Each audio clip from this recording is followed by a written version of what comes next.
It's always a careful balance of music and microphone. Hello again. I hope everyone is doing well. Carolyn Abbott, welcome to the stream. I know this is your first time peeking into the live chat. Cautious is always the best approach. These streams are genuinely pretty small, and today's is going to be a short one because I'll explain. I'm at the stage in this adventure where I'm writing. I'm getting words on the page now. And that's a rather boring process to watch. Because I'm really just sitting here. I did this. I sit and I look at the screen and I think, what would sound good? What are good words? And then I write them down. And that's about where I'm at. But I came across a thing, and today we're going to look at an adventure, and I'm going to break down all the parts that go into a written adventure, kind of for my own edification and understanding of how adventure structure works, but also so anyone who watches this can see and understand the little bits and bobs that they will find.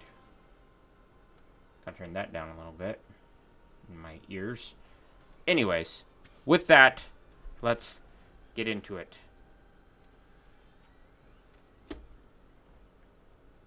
So yes, adventure analysis is our task for today. We're going to look at the adventure Lost Mine of Phandelver because that's the most basic.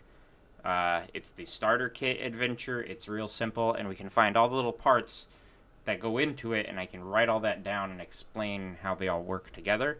And then that will help me in actually writing it to figure things out more. But before we do that, let's look at my homework from the last stream.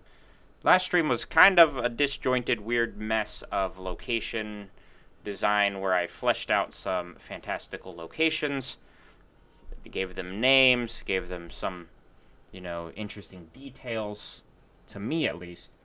And then I ended up playing around in an app called Flowscape for a while, and then I closed the stream early. Today's probably going to be similar in that we're going to end early, but I'm going to focus more on what's actually important so I don't have just a lot of fluff and filler here. So homework. My homework last time was finish fleshing out the last 2 NPCs. I made this easier on myself, but I did do it. I made this easier by combining them into kind of a combo NPC. So they still are 2 different individuals, but their information, their stats and stuff are combined into one, and it's really just because they're parents of the little girl. I also gave them a reward that they can give the party, where they might be able to offer a shield or a sword, something to help the party in an offensive or defensive manner, that they will offer as a reward if they're saved successfully from the zombies that are chasing them. That's kind of the hard part. Did I finish doing fantastical locations? I say yes, because I didn't have a lot of other locations that were going to be actually fantastical. I did change the layout of the very entrance. I had an idea that the region that we're in, the Donar Son region, would be more of a... I had it kind of in a tundra, and it still is a tundra.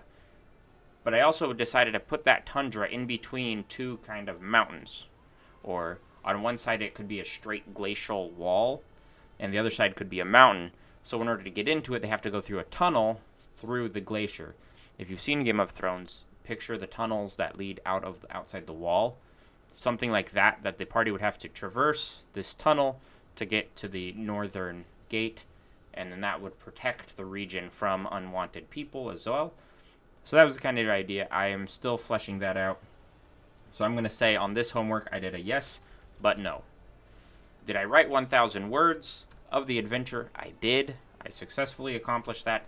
I actually wrote 1,130 words total, but that was mainly the adventure background, the adventure synopsis, and kind of the pre-adventure information. So I don't know if I've actually got into the adventure yet. I can't say I got into the adventure, but I laid the groundwork. Did I do my Yeti Tempest Cleric stat block? No. I missed that. Messed that up. I am going to build him. He's probably going to be like a level 4 or a CR4 or 5 character. He's going to be someone that, like, the party won't mess with him. I'm basically going to take a Yeti, turn it into a player character, a player race, then give him character levels of a cleric. And that will be my Yeti, Tempest Priest. And then I'll turn that into a stat block for the party. So you're seeing I've got a little better at homework. I did not completely fail it this time. But, again, I didn't quite do all of it, but it's okay. At the rate I was able to write the 1,130 words, I feel pretty confident in being able to get out the 3,500, but then also looking at the amount. That's my adventure analysis. If we go back to my Donasan region page and the amount of points of interest that I have on here, I have 6 pages of locations. I have 15 points of interest in the region. This one is going to be a doozy. It's not going to be some little dinky adventure. The thing I did find that helped in writing was I completely ignored the idea of formatting. Formatting was the word. And I'll show you what I mean by formatting. This is a formatted adventure here. You can kind of see. And you'll see it has pages, it has a table of contents. And this will kind of be the end format. It'll look nice. This one got a little messed up. I moved my chapter heading down somehow, and I changed some things, so it's kind of messed up. But I started on this, and then I said, you know what, this formatting is driving me crazy. Then I ignored it. So then I came back and I said, okay, I wrote a untitled document. I should title this. And I named the adventure. I decided on name. I'm calling it The Dead of the Dead. Or I'm just going to call it Dead of Donar San. Dead, not Dean. I'm going to call this draft 1. So I made a document where I started breaking things down, but you can see I did write quite a bit, and I have headings. I had the adventure beginning. So with all that now, let's begin to analyze how these adventures are laid out. What are the important parts that I need to have in my adventure to make it understandable? So let me see here. All right, I can close this locations one because we're done with that one. I can close my region listing. We are just here in the March challenge. I wrote adventure analysis, and let me pull up an adventure. I use D&D Beyond for pretty much everything now. I live in a decent apartment, but it's still not full of a ton of space for things. And also, I could say environmentally friendly is another way to do it. So I really just went all online. Digital books I found on my tablet. Where am I looking here? Oh, Adventures. Lost Mine of Phandelver. Like, I have my books, which I have one sitting here, Tales from Yawning Portal. They take up space, but then I can also have my tablet, and since I got everything on D&D Beyond, I throw it in my tablet. I have all the books in my hand no matter what, and I can carry this around with me. When I go places, I keep it, and I can read anywhere and everywhere. So that's why I've kind of moved to this online format of reading adventures. Let's look at the cover art here. It's cool. The Lost Mine of Phandelver, I've attempted to begin with 3 different campaigns, 3 different adventure parties, and they all go their separate ways from the story. So I didn't get very far. So let's just take a look at it. Going to the introduction. This one is a bit special because it was meant to be a introductory adventure for new DMs also to run. So they have some more rules written here about the DM, right? They have the DM as a referee, narrator, plays the monsters, which they repeated in the Essentials kit that they designed not long ago. But they also give some very basic rules and words that you need to understand, which we can kind of ignore. But what they do have is this brief moment here where it says, is an adventure for 4 to 5 characters of first level. During the course of the adventure, the characters will advance to 5th level, and where it is set. and a little brief description of the location. So you could typically take this and put this anywhere you want. But the running the adventure section is one that I see a lot in their games. Running the adventure is here to, one, it sets expectations of levels, player level, and player level during, or we're going to say player level at the start and at the end of the adventure. And it also sets the location. And a lot of times this will also offer different places depending on the world you're setting it in. This will offer different locations for, say, Eberron or Forgotten Realms, which is what I'm doing in mine. I'm going to give specific locations in Eberron where the Donar Son can be placed, or in Forgotten Realms, very specific locations. So if someone is playing it and decides they want to run it and just insert it into Forgotten Realms or Eberron, they can do that easily, but it also encourages them to just be creative and stick it wherever they want. So that's the running the adventure bit. This one has the Dungeon Master information, abbreviations. We're going to skip all the way up here to background. The background is a section of the adventure that kind of sets the scene of the area, a little more details. In this particular one, it talks about, 500 years ago, dwarves and gnomes made the Phandelver's Pact, where they would mine the rich mineral mine. They would share the mine of Wave Echo Cave. So they would get all the wealthy stuff, and then they would use the magical power, with the humans and the magic, and they would make magical items, creating a forge called the Forge of Spells. So they're basically setting up the background of why this location is interesting, why people are here, why this adventure is actually happening here. Talks about the force of orcs that came in and took over the Wave Echo Cave to take over the riches. It talks about the wizards fighting to defend it, and the problem where the location was lost to history, right? And so it says, for centuries, rumors of buried riches have attracted treasure seekers and opportunities, but none have succeeded in locating the mine. So it sets up, this mine was lost, people have been looking. It's kind of telling the story leading into the Rockseeker brothers, who have discovered the entrance to the Wave Echo Cave and are going to go into the mine, which sets the scene for how the adventurers become involved. So we're going to say this about the background. The background sets the historical significance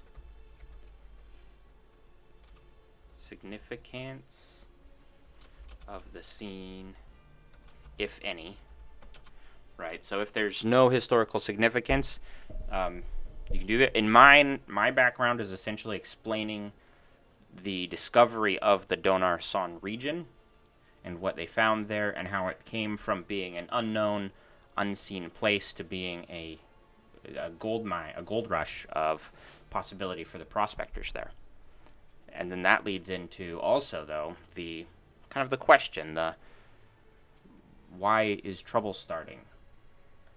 Which in my case is, there are zombunnies and undead roaming around, so that's something. In the case of Lost Mine of Phandelver, it talks about the Rockseekers were not the only ones interested in Wave Echo Cave, and a mysterious villain known as the Black Spider controls a network of bandit and goblin tribes in the area. And so he, or she, the Black Spider, is also looking for the cave, which sets the conflict of the story, right? Seen if any, and sets up potential conflict. Hey, Rice Combo, welcome back, man. Hope you're doing well. If you're working from home or not.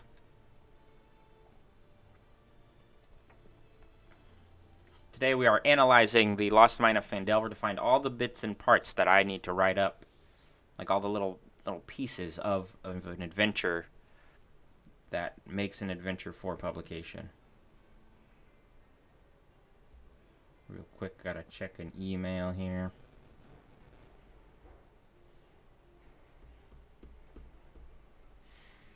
I'll have to get back with that email in a little bit.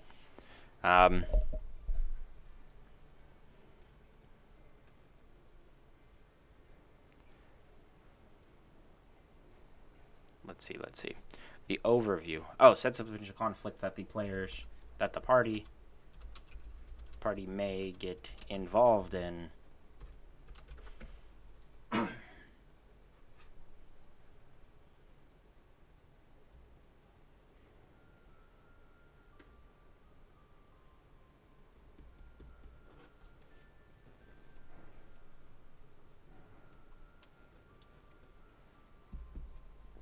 Got my big old Jedi cup. So we're good. The overview of the adventure. The overview is also kind of a summary, and we can look at this here. It explains that it's divided in 4 parts, and it explains the different parts of the adventure. This formatting on the website is a little weird, but it has part 1 that leads the goblin arrow scene. They're on the road. They go into a goblin ambush. It explains the steps of that section of the adventure in a pretty simple way, and it's kind of the expected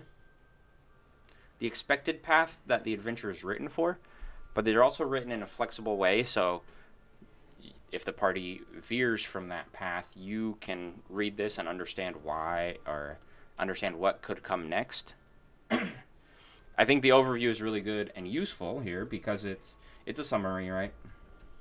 But it's also even better for people like myself sometimes, and pretty much all DMs who want to prepare but may not have a lot of time. So if you actually were to read the summary of an adventure, like let's say you're doing a big module like Lost Mine, or even if you're doing a one-shot, if you read the summary or the overview, you'll probably feel or be able to run the adventure. If you are okay or comfortable with improvising and making things up on the fly, you should be good. Summarize the adventure. How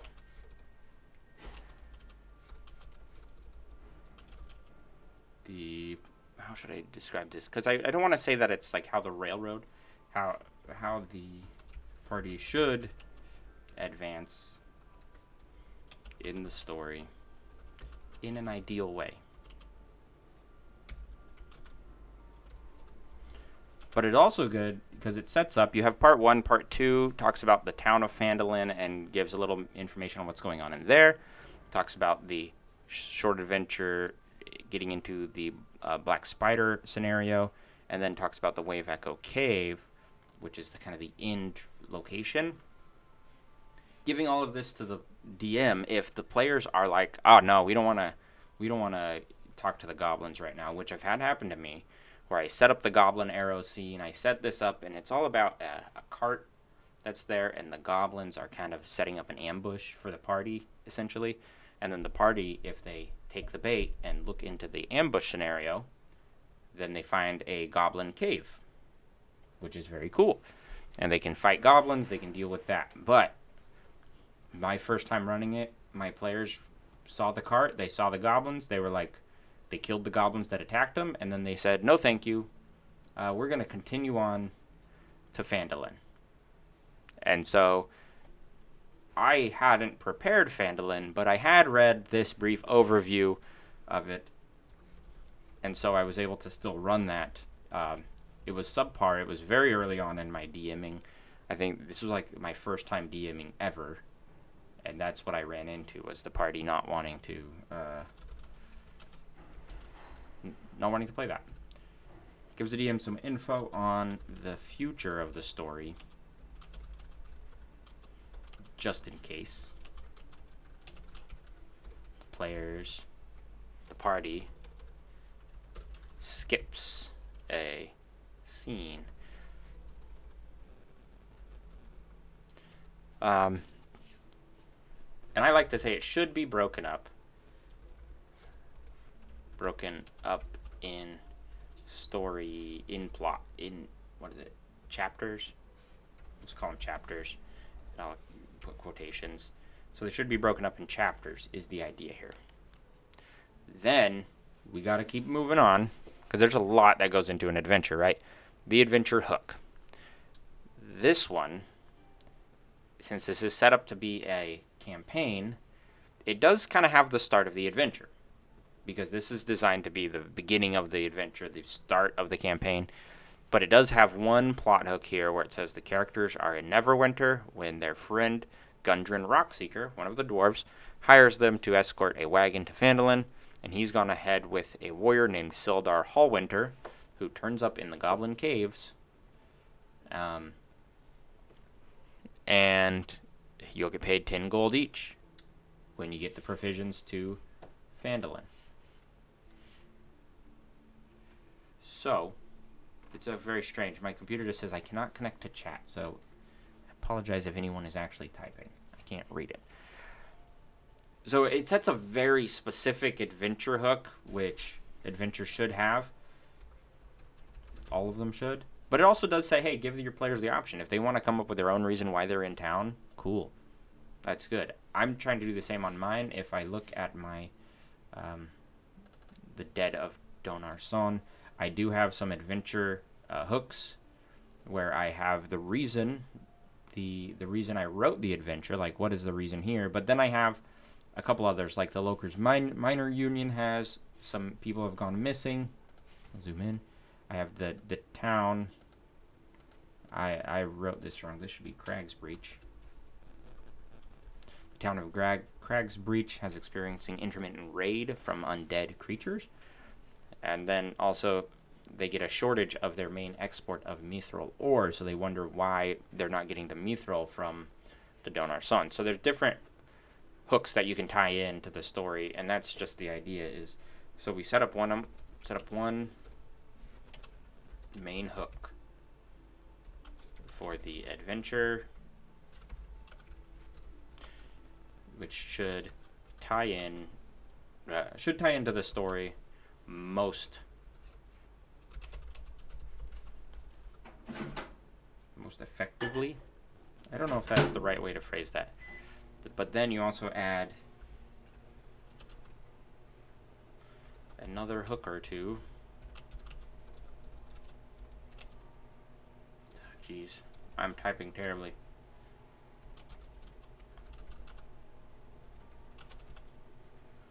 Just in case. And then I'm gonna add that into my own, though, the idea that you can let the players decide why they're there.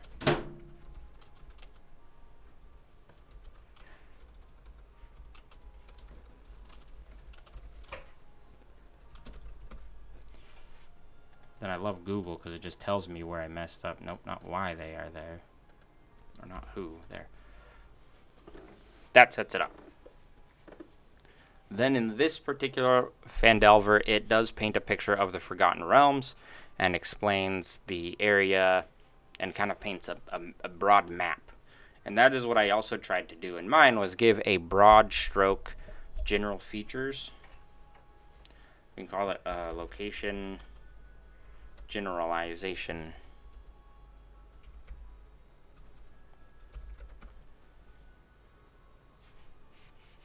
Which in this case, in Phandelver, this is Forgotten Realms, Faerun, but it could be other places, location generalization.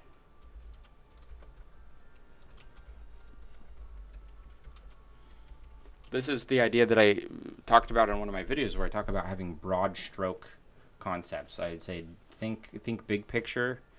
Once you get started, that is. Like early on in your campaign when you're just playing a one adventure and you're at the tavern and you're doing like a bunch of goblins raiding, something like that, that's cool to keep it small and simple. But if you're doing world building, you want to think big broad strokes, because then that kind of pre-answers some questions would be the word for it. You think broad strokes. If I create a world and I say there are no goblins in here, then I never have to think about putting goblins in the world.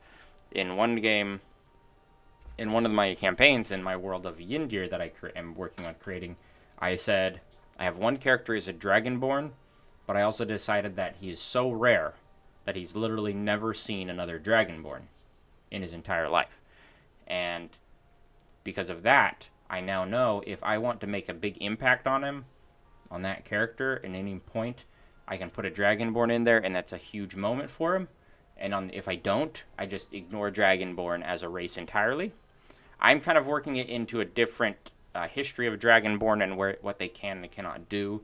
So it's getting more complicated for me, but it's still also fun. He will probably encounter a new Dragonborn sometime in the near future, but how things, back to the generalization of the location, it's how things normally look or feel, including climate. I like to include that. And buildings are climate and mood, let's call that. Then, of course, it provides a map, which I have to create a map. And this is kind of neat because you have the Sword Coast map, and you can hit the player version is missing nothing. It's all the same. Oh no, it removes some stuff. So like the Cragmaw hideout is gone. There's like Agatha's lair is gone. This is really just the basic knowledge that the player should see. And then you have one for the Dungeon Master, which has the Cragmaw hideout, Agatha's lair, the Wyvern Tor, those kind of things. Continuing on to the next chapter, let's keep this moving. Now we get in the adventure. And now we start seeing things that are kind of important. The big one here is read aloud boxes. And a lot of one-shots I see, or self-published stuff. I need something bigger. Let's go to this song. A lot of the one-shots I see published actually have a section in the very beginning where they say, they'll like show a read aloud text box, and they'll say, anything in this box you should read aloud to your players, or paraphrase it. Paraphrasing is also another thing to consider. But then we get into the adventure components. How do these adventures work? What happens here? And this is trying to teach people how to DM at the same time, which is similar to what I'm trying to do with my adventure. They're escorting the wagon for provisions. Takes them south along the high road to the Tybor Trail, which heads east. So this first part is really just for the DM. It's setting the stage for the DM. And then it says, read the text box when you're ready to start. And then you read the box, which this box takes your adventure hook, right, and your setting. It takes everything and condenses it down into a simple thing that ends. And the end of the text box is kind of the ... what would you like to do kind of moment for the players. In this case, it says, in City of Neverwinter, Gundren Rockseeker asks you to bring a wagon load of provisions to the rough and tumble settlement of Phandalin. We got that. A couple days travel southeast, Gundren was excited and more than a little secretive about his reasons. Sets the scene of why he's going there. And they try to paint a picture too.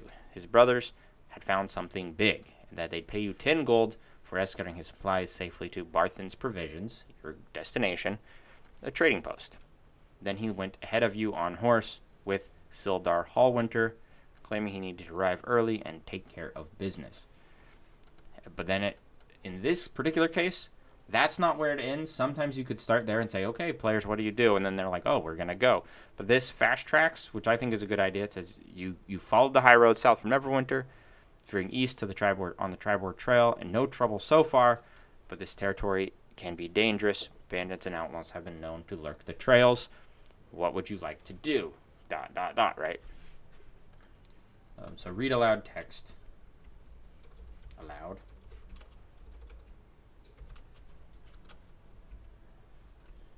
Text boxes. So how do I describe these read aloud text boxes so I don't get confused?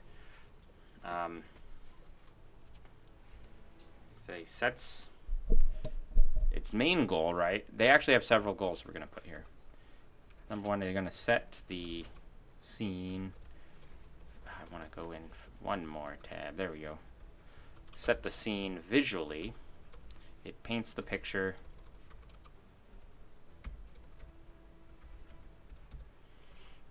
gives any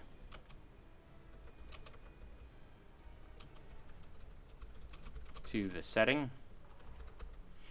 And 3, I'm going to say ends on a, gives any backstory to the setting, summarizes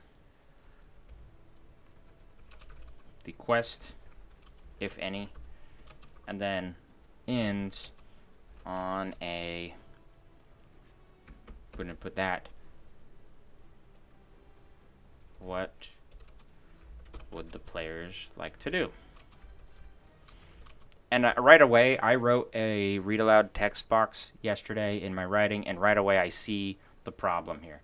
I'm real quick gonna like refresh my stream page because it no longer it never reconnected to chat.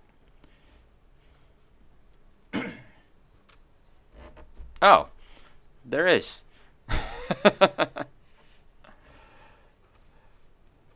Now that I refreshed the page, let me go back and just address these things. I agree with that 100% in any one shot or in adventure in general is, yeah, the party should already know each other. That is a big backup, like a big thing. It's always, I also, after my first time DMing, I also started including asking the party how they know each other, how do they meet. And so when building their characters, they decide how they met, and then they can work together. I also made it a rule that you have to be a team player. In my first adventure, one of my players had a, the chaotic evil or chaotic neutral fighter. Yes, they were a fighter, but they were chaotic neutral and kind of leaning towards evil. So they right away started just causing problems. They were in it for themselves. They were. This is why they didn't do the goblin, because they were reluctant to go look into the goblin thing. And after a very short time, they started stealing from the party. It's a bad idea. I let that happen. As a newer DM, I was like, okay, it's what your character would do, because I also knew that character was set up to be a real jerk. That character ended up in prison. The party did not save them, and now they're just sitting in prison, and now they have a new character who's much more of a team player, because I then said, can you make someone who's a team player and will work with the party rather than just go along or rather than try to throw a wrench in everything. And now the party is much more cohesive because of that. So yes, if you set up the party already knows each other, maybe they can come up with how they know each other, what kind of connection their backstory might have, and that's awesome. I think that's a really useful thing to have. Carolyn, I'm glad this is a useful breakdown. I'm also finding it useful for me. Like looking at this, I'm like, oh, I wrote my read aloud box wrong. I wrote a read aloud box that was purely a visual scene, and now I'm realizing I need to add some of this backstory. I need to add why the party is heading into my Donar San region, why they're going to this specific northern outpost. So that's really good. I'm also going to point out all of these things are written in present tense or past tense. Some is past tense, but then it becomes present tense. So it's not looking ahead to the future. It's looking like things are happening now. So we have that text box, and it ends with, take a few moments to do this. And this is more for the DM, kind of get them comfortable with it, which I think is a good thing. I might include something similar to this in mine.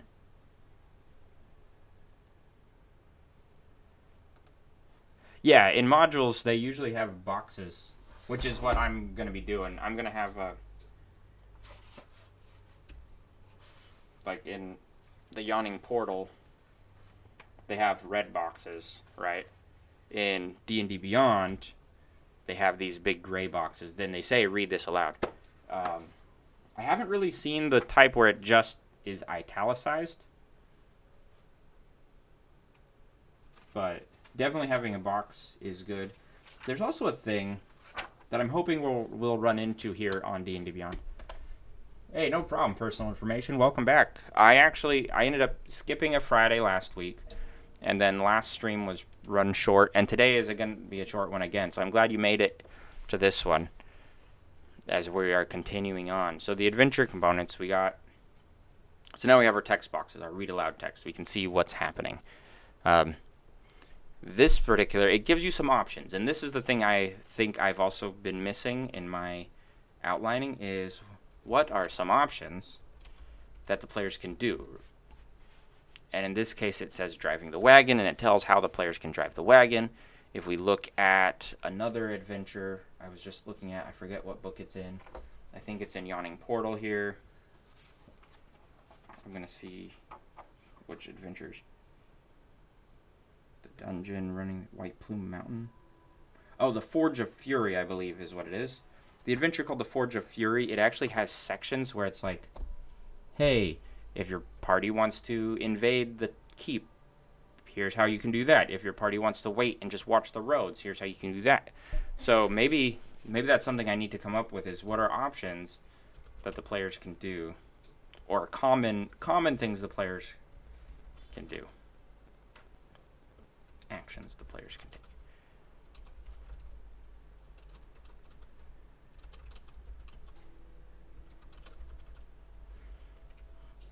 I just see that as something that will come up, and I think that is probably a good idea for me to include. Then it says when you're ready, move on to the next section. There is a thing that I learned from another writer that they called it the transition, and they gave a kind of a trigger moment in their adventure that said, when this happens, you turn the page. And so they specifically write adventures that are very easy for dungeon masters to prepare for, which I'm not doing that with this one. I have to figure out my own method of doing that, and that's going to take more time. But the same idea happens here, where it's like, when you're ready to do this, go on to the next chapter. And then again, it says, it begins the text, the read aloud text, which I guess it kind of depends on the transition. Here, you've been on the Triboar Trail for half a day. You spot 2 dead horses 50 feet ahead of you, blocking the path. That sets the scene, right? In this case, since it's for newer DMs, and this might be something I would consider, I'm going to consider adding more.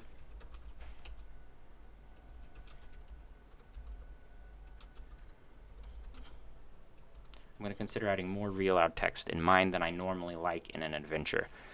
Because I have stated I'm not a huge fan of it, because I do like to improvise. But in this case, it makes sense for new DMs. So this is when the character inspects the scene closer, read aloud. And then it gives you some ideas. Any character approaches may make a closer investigation and identify the horse.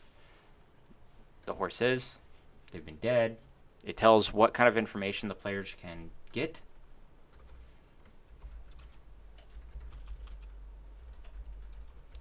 Information the players can gather. And how. And now I'm not really looking at segments, right? Here. This is the information they're giving people. And then the subtext, I guess we would call it, or the secret. What don't the players know? What should the DM know to continue the story?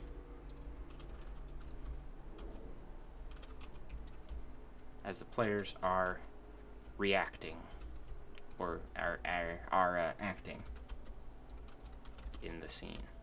In this case, the real simple example of this is this, where the saddlebags have been looted, there's an empty leather map case, and then the DM knows there are 4 goblins hiding in the woods, 2 on each side of the road. When someone approaches the bodies, they attack. How do they approach the bodies? Well, when the characters inspect the scene closer, they see all this, and then, oh, there are goblins attacking you now. Boom. That's kind of how I see this. That's how I've approached reading and preparing adventures. But then, in this case, they gave, again, another really good list of how this combat can be run, which it's something you don't see a lot in the higher level adventures. They don't walk you through step by step how to deal with the goblins, how to do initiative rolls. They don't give you those suggestions, so I think that's kind of neat. And then they give you developments. Now this is a segment I need to work on, definitely. because I realize I don't know much about this one. So let's give this a quick read.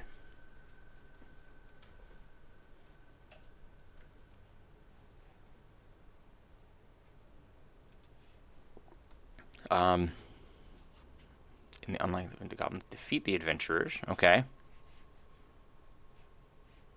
They might capture one or more goblins. They might not find the goblin trail. So I guess this part, developments are the, what can the result be?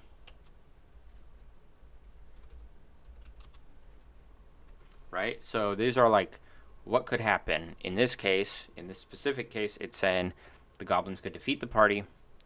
And if that's the case, here's what you do. The characters could capture a goblin, and in that case, here's what you do. And they might not find the goblin trail. Like, if they kill all the goblins, they would have to hunt for the trail that the goblins came on. Here's what you do if they can't find the trail.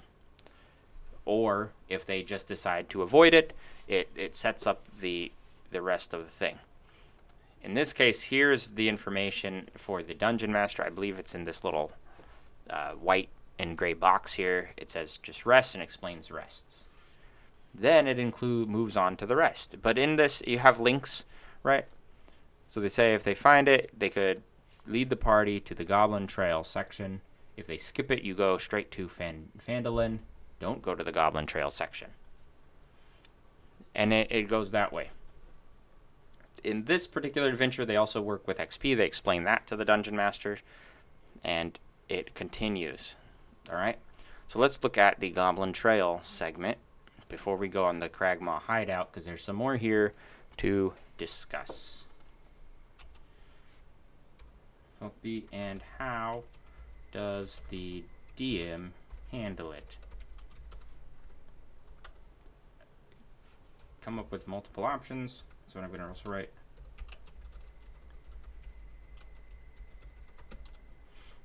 See, I'm finding doing this kind of breakdown very handy because I can look at it as I'm writing my adventure. I can say, okay, what do I need here at this point in time in this writing? I go, okay, I need a development. I need to know what can happen from this, and I can come up with a development segment. If I need a read aloud box, I can come up with that. So this is good. Oh, this music. I think I need to go back to The Witcher and Game of Thrones for a brief time. So, the Goblin Trail, it's all kind of just set up for the Dungeon Master. This is when they're kind of taking off the training wheels in this particular adventure. They explain it. The Dungeon Master can describe the trail on their own. They don't need to read a read aloud box. I might add one just because I've seen a lot where they do give a read aloud text to everything, and I might add more than less. They can see the wagon from the road, tied off the oxen. It kind of gives you a brief overview of here's the things the party can do. You know, it says here's what they can do, here's what they can't do. But then they encourage them to determine the party's marching order. It just encourages the DMs how they should handle the trail. And then it adds, in this particular case, it adds some traps. But we're going to call this obstacles, right?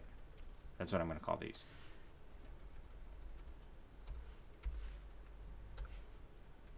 And it's the thing is, what can get in the way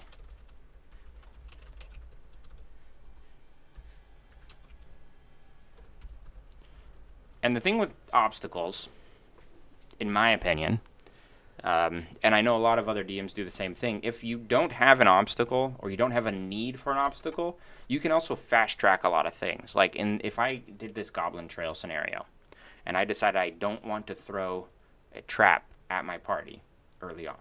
I just want them to get to the hideout, to get the, start dealing with the actual hideout. I can just say, okay, you walk down the trail, you go 5 miles, you end up at the Cragmaw hideout. It was uneventful. You can say that. This gives you options because it's a Goblin Trail. They're going to throw in traps. So you have the snare trap, and it tells you how to handle it. You have a pit trap. It tells you how to handle that. And in this particular case, it's cool because they don't give you a map. They just explain how they talks about doing it kind of a theater of the mind way. If you're doing a 5-mile trail and 10 minutes in, you're going to find a trap. In another 10 minutes, you're going to find another trap. It's kind of hard to set up a map of that, so you don't need to. And that explains it. So the obstacles, I need to hit enter a couple more times so we get down to page. There we go. What can get in the party's progress, and how can it be handled from a game mechanics point of view, right?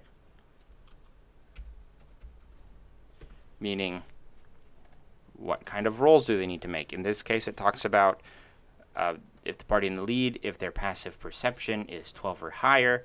Otherwise, they need to make a check to notice the trap. Interesting. Passive versus active. This is an interesting idea for some. There's always a question about passive perception and passive stats, which can be very high and often get ignored. But looking at this real quickly, I'm thinking writing an adventure, coming up with an adventure. If you say, I have a spot here where the player in the lead, one person can spot it if they have a certain high enough passive perception. Otherwise, they have to make a roll. I think giving that or, kind of that or. It's like this or that. These are just now disjointed notes that I'm going to realize later that don't make any sense. But I think it will help me in writing it to give some use to passive perception. And I'm also going to use these in my own games too. I'm going to be like, oh, if you have a passive perception of 30, you can see the trap. Because all of my players have really high passive perception because they're all overpowered. Then it explains how they can get around with, a DC 10 dexterity saving throw. If they fail, they're going to they're going to get trapped by the snare. This kind of thing. How much damage do they take? And it really breaks it down. Breakdown saves, or we're going to say ability checks, saves, and potential damage from the obstacle. And you got to explain it pretty well because a DM is going to read this and then they have to try and explain that to the players in an interesting way. Then this one has experience points, which on mine, once I look at it and I finally get a playtest, I'm going to figure that out a little better. But right now, I'm trying to not have it give anyone experience points because I don't want to have the party level up mid one shot. So here we are. So then they make it to the Cragmaw hideout, and we continue the same structure, right? We have kind of what are they looking at, the location area, the DM's information to continue the story. In this case, it explains how to use the adventure maps, and it gives you your map. It gives you the general features again, which we talked about, kind of location generalizations here. General features, rubble, sound, this kind of stuff that you can use to paint your picture. Then they have this section here, which I'm going to call this the DM info, DM secrets, which is the information that the DM should know. I'm going to say does not share with their players willy-nilly.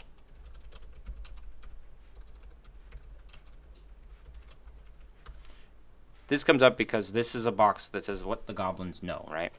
And the goblins don't know a whole lot, right? But it says if the characters capture or charm it. So it sets the if and then the then, right? They capture or charm any of the goblins. They can give some useful information, and then it tells you what the goblins know.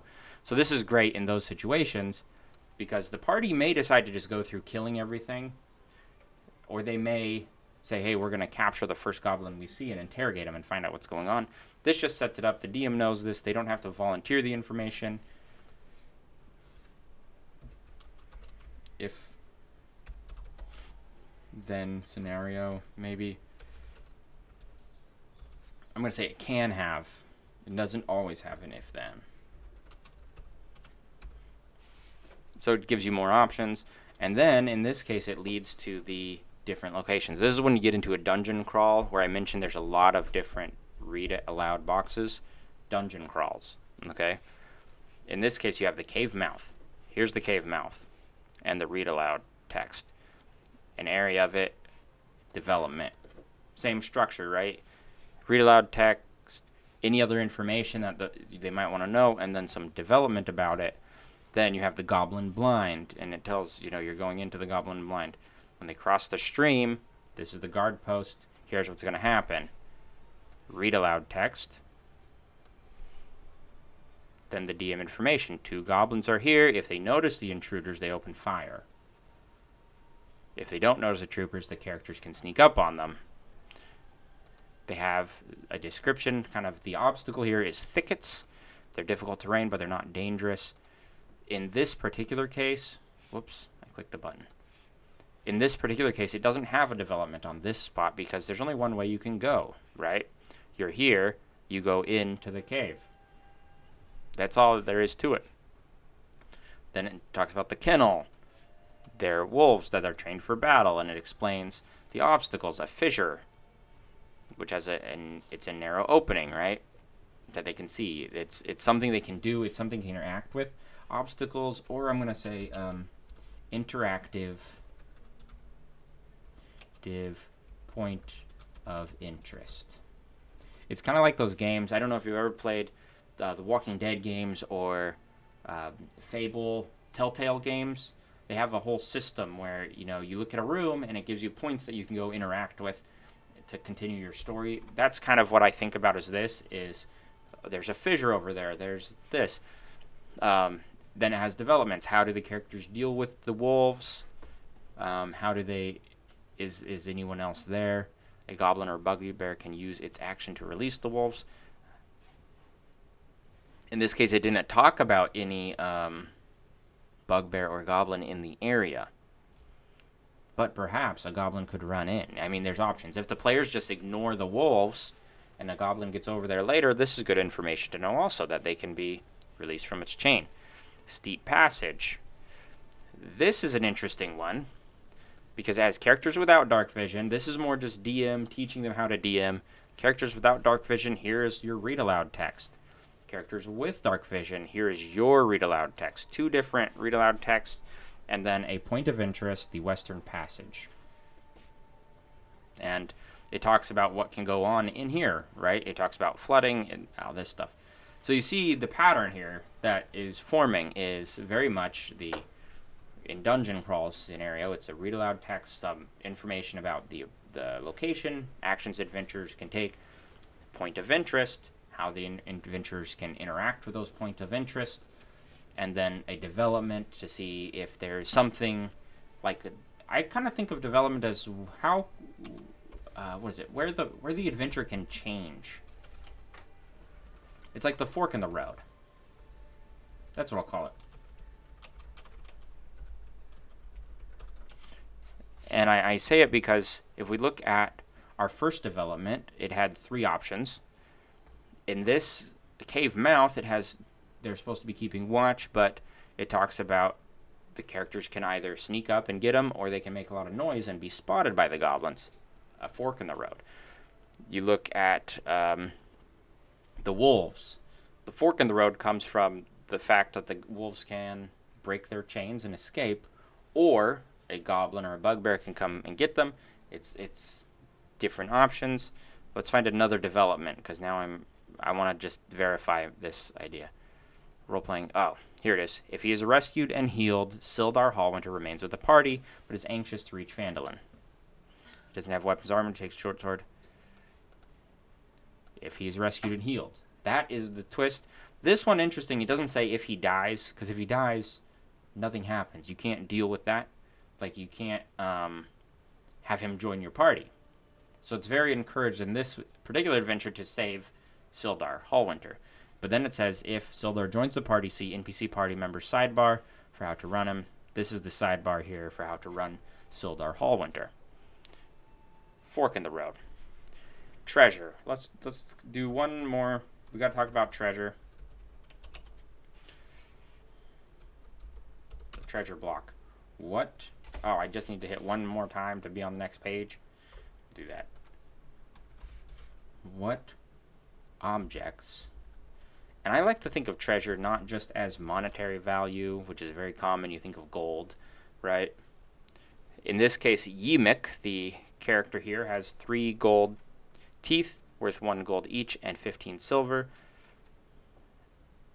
But then Sildar's gear doesn't exist here. You can't look it up. What objects are important? May be important.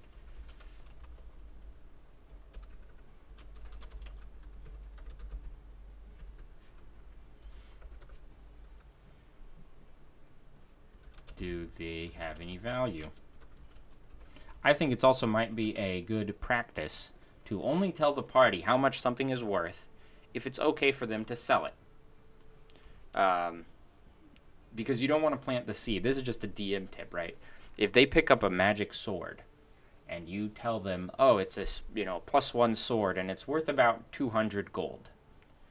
You're planting in their mind that the sword can then be converted to 200 gold. They can do the classic, video game thing and just collect a bunch of items and sell them, which you could allow, but if you don't want them to do that, then you just leave that information off, right? You just say, oh, it's a +1 sword. It's a +1 magical weapon. And then they aren't thinking in their head, they're not thinking, oh, how much is this worth? How much can I sell this for? They're thinking, oh, I have a cool magic weapon. So I'm going to also put that, only tell the value if it's sellable. Not vital, I'll say. Not vital. Because sometimes a magic item can be vital to a story. Sometimes it's not that vital to the story. And so the players can use that. Let's continue. Again, we have Klarg, where you have points of interest, fire pit, the chimney, supplies in the corner, his development, the fork in the road here for Klarg, and the treasure. What is here? What can be taken? In this case, it has the captured stores, right? It has the wagon supplies, where they can take to Phandalin back to and finish their mission. It also has a treasure chest of 600 copper, 110 silver, and 2 potions of healing. That's not a lot. It's not a lot. A jade statue of a frog with tiny golden orbs for eyes, worth 40 gold pieces. Notice it adds the value because this frog statue may not have a thing.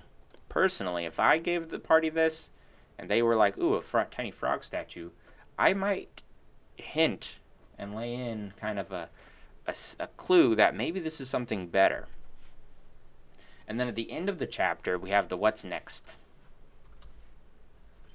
And this is where we will go over this, and we'll see what's up. It sets the scene, or it kind of sets the stage for the next transition into the next chapter of the adventure. In this case, there's plenty of reasons they need to go to Phandalin, right? So it's saying this is where you head to Phandalin. The adventurers have plenty of reasons to go. They have the Meet Me in Phandalin adventure hook, which means they need to return they need to get the provisions to the provision store, the Barthen's provisions. Then they also have now rescued Sildar Hallwinter, a wounded warrior, and he could use an escort back to town. In this case, he's going to pay them for their services, that's nice of him. And it also has the idea that you can include some hint of the background for the characters that their NPCs might be in town. And this is when characters come up with a detailed background and they're looking for someone, you can hint that like, oh, they're over here. And then the players will go there, likely. I've done that a lot of times. It's a pretty common thing to do. So I'm going to say what's next is... And I'm gonna look at this as a potential for... I'm going to say, what are the options?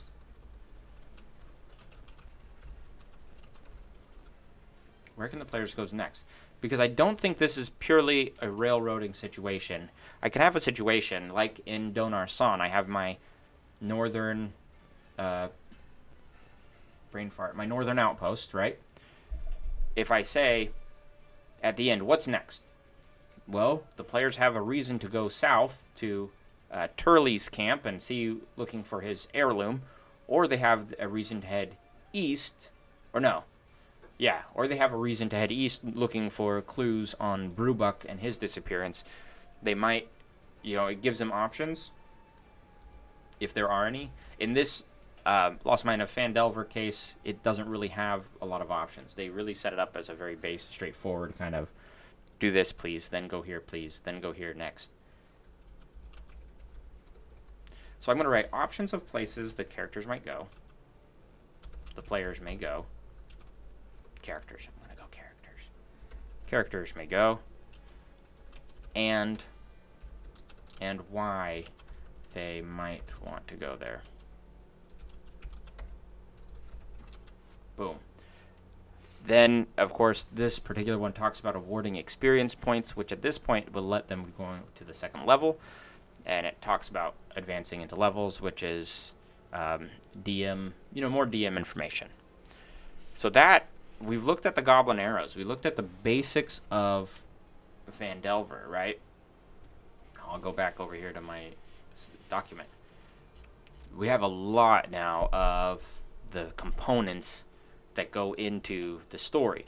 And there is a structure that we saw where we have read aloud text boxes, information, points of interest, and obstacles, and then developments that come into play, DM secrets, all of these. And I think it's all about mixing and matching where it comes into play, where it's important, and then putting it all together. And the end of the chapter, you have what's next, where else can the party go, and then they can go from there. So, that is that. We're going to talk about some homework. I got homework cut out for me now. I've looked over this document development. I think, for one, I need to finish my Yeti, right? I need to actually finish my Yeti stat block. So then I can actually play test it. I need to play test it. I still have not play tested this thing. I do have a group that's ready to play on Saturday or Friday. I just have to schedule that with them. It won't be on. I won't be in person, obviously, with everything happening, but it will be online. And I'm gonna see if I get their permission to record it. That would be nice. But then I need to continue writing. So let me see if I can get another 1,000 words. That would put me at a 2,000. Yes, personal information. There are Yetis in the stat block, but mine is a special Yeti. If you remember the conversation, and you may have missed this, I don't know. I don't remember if you were here for that one. But I've created a Yeti creature at one of the locations.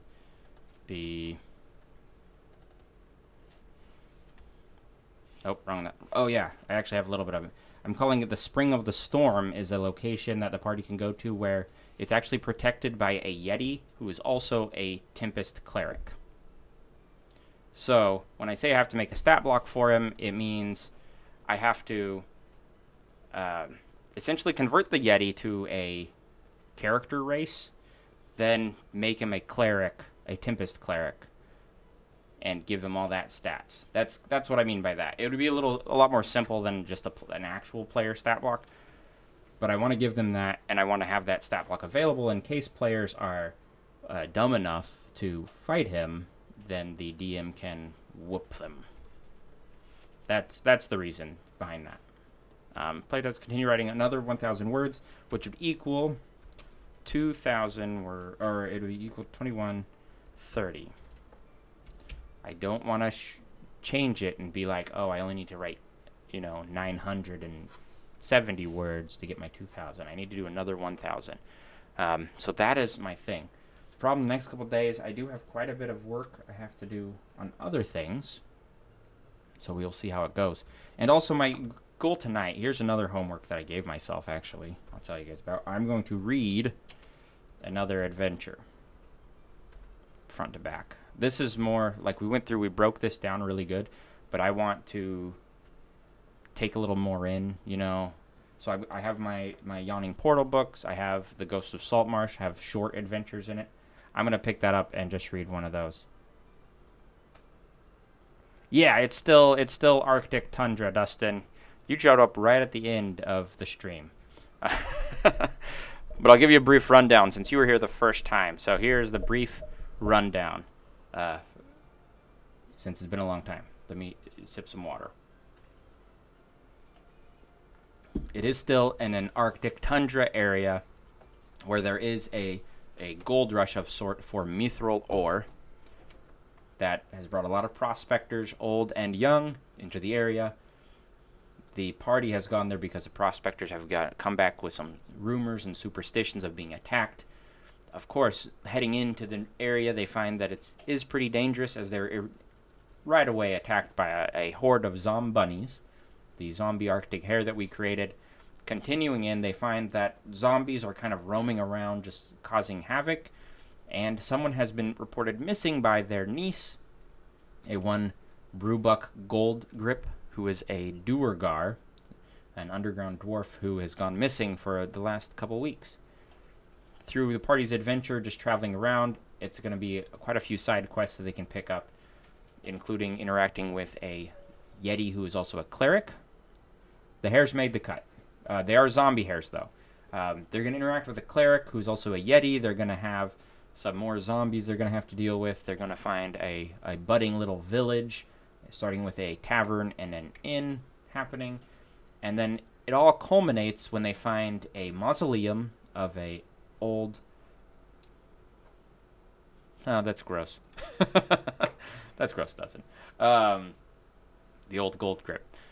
They find a mausoleum that is a ancient elven mausoleum that they then go into. They do a brief dungeon crawl to find the elven necromancer that everything is hinting at. Then the twist.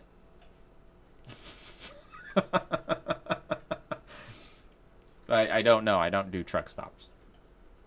Now I'm uncomfortable. They're looking for the elven necromancer that seems to be causing the trouble in the area based on other clues.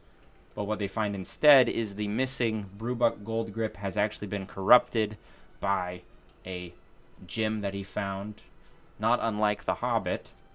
And then you discover the gem is also a phylactery of a lich. So you destroy the phylactery, you free Brewbuck Goldgrip from the grip of the phylactery, and then you have to escape the dungeon. That is overall everything. It's been, I know, you were here the first day we were starting, and now we're halfway through the month, a little over halfway, and I'm just now getting words on paper. So that's where we're at. Anyways, that has been the stream today. It's a shorter one. I need to go eat some lunch and then get writing and reading and just get caught up on my stuff, basically, is what I got to do now. I got a lot of work to do. We will be back on Friday. Friday might be a short stream as well. It might just be an update on the progress and showing some things, unless I come up with something else that's actually useful for writing or dungeon mastering, which is what like today's stream kind of was, is all that information. Anyways, I hope you guys enjoyed the stream. Thank you for watching. Dustin, make a... yes, the Lich will eventually be a mini-boss. I think I'm going to do another one where it turns this into a full campaign kind of story rather than just a one-shot. Dustin, go watch the whole video and give me some view time up. Just put it on in the background. You know how to do it. I need my view time up. Click the like button. Anyways, we will see you guys on Friday. Thanks for watching.